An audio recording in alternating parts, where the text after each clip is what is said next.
What's up, guys? We are the Rising Fallen, and this is a League of Legends champion review of Gnar. Gnar is a playful little party goer and loves his tail almost as much as he loves his boomerang. Almost.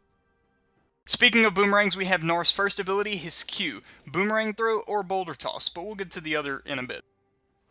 Arguably considered his most iconic active ability, Boomerang Throw provides tons of poke to enemy creeps,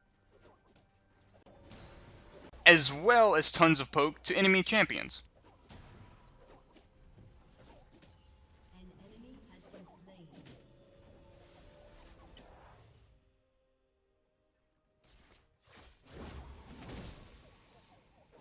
This ability does have two damage pathways, a throwing and a returning. However, enemies can only be damaged by the ability once per throw, so using this ability very often makes for an excellent top lane champion, putting pressure on champs while also damaging creeps along the way. Oh, and also, make sure that you catch that slippery little boomerang. If you happen to lose it, you might have to wait a bit longer before you get another. Second in line, we have Gnar's W, a passive ability in his base form known as Hyper. This gives Gnar's base form a special speed boost for doing well in combat. Next in Gnar's arsenal, we have Gnar's E, an ability known simply as Hop or Crunch depending on his form, and again we'll get to that in a bit.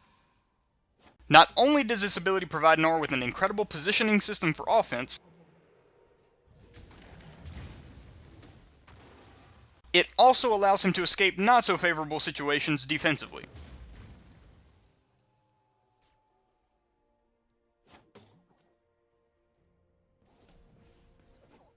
But before we go too much further, Gnar's passive, Rage, allows him to transform into a large beast, as seen previously, putting all those cute little nicknames to the curb for a few minutes.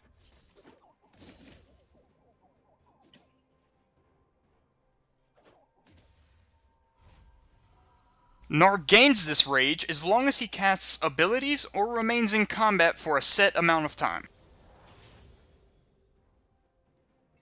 And once his Rage bar is full, his next ability, or within the next few seconds of waiting, will transform Gnar into his Mega form, seen ever so graciously here.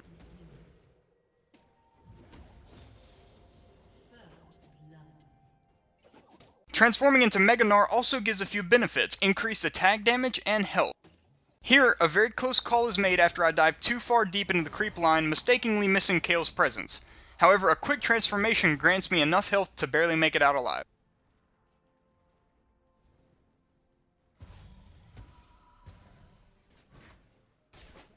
Mega Gnar's increased sustain makes for a great engage or disengage combo, as seen here with my soon-to-be wasted flash and ult. However, I do end up getting the kill with the movement from the two combined.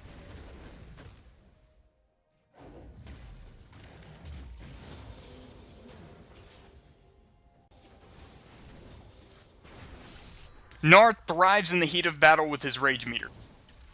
Here, the enemy top laners move to finish Fiddlesticks off with Gnar's Rage meter continuously building.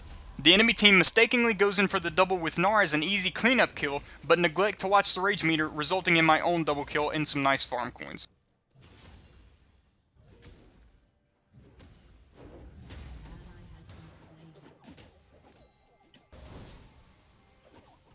Gnar as a champion is designed to remain in lane for as long as possible. Here, over a little bit of time, Kael and Caitlyn both attempt to put pressure on me throughout the lane push, and do so all the way back to my own turret. However, as you may have noticed, the entire time the Rage meter was filling. And you know how the story goes from here.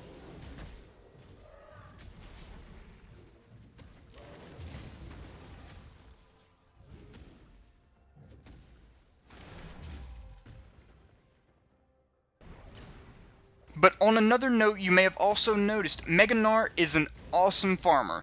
His Q, Boulder Toss rather, provides a nice area of effect damage output, which is often helped by his other abilities.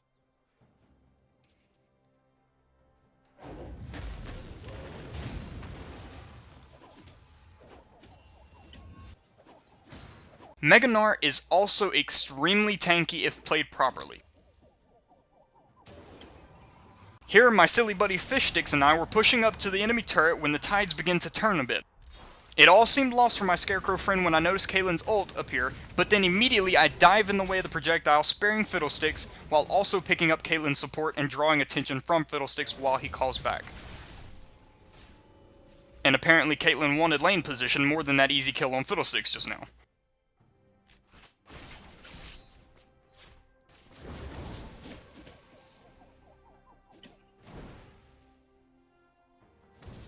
If you do catch the enemy team slipping a bit, drag the fights you choose out by a little while.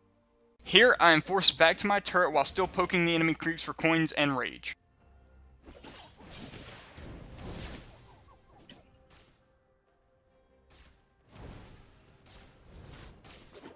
The enemy team involves themselves a little bit too far back towards my creeps, and I show them what happens when you call Gnar squishy.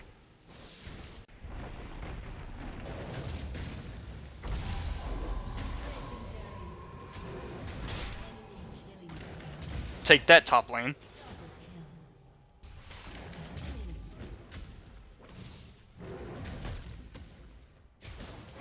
Even if Mega Gnar does run out, using Boomerang Throw and Hop to poke here and there provides for excellent sustain if the enemy cannot finish what they started. Once I get enough rage and ground to work with, I then go Mega and go straight for Kale, the more utility based out of the two champions here. However, Nunu does manage to get away with a teensy bit of health left.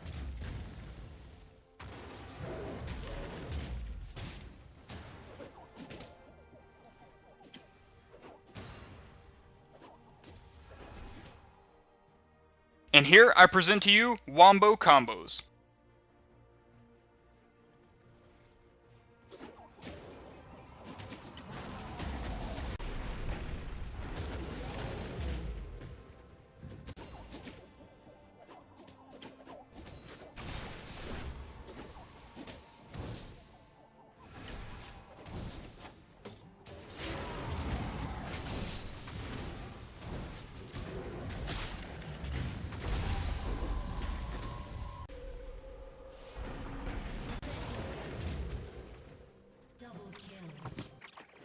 And finally, don't be scared to attack other extremely tanky champs.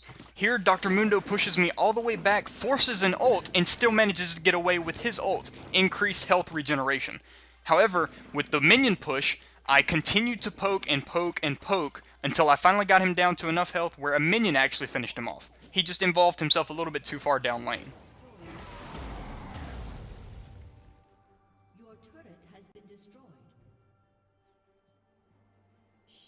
All in all, guys, I give Gnar a solid 8.5 out of 10. The remaining 1.5 points come from his gank weakness.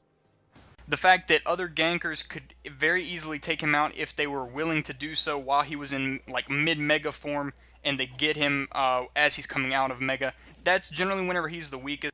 So I give him a solid 8.5 for those facts alone.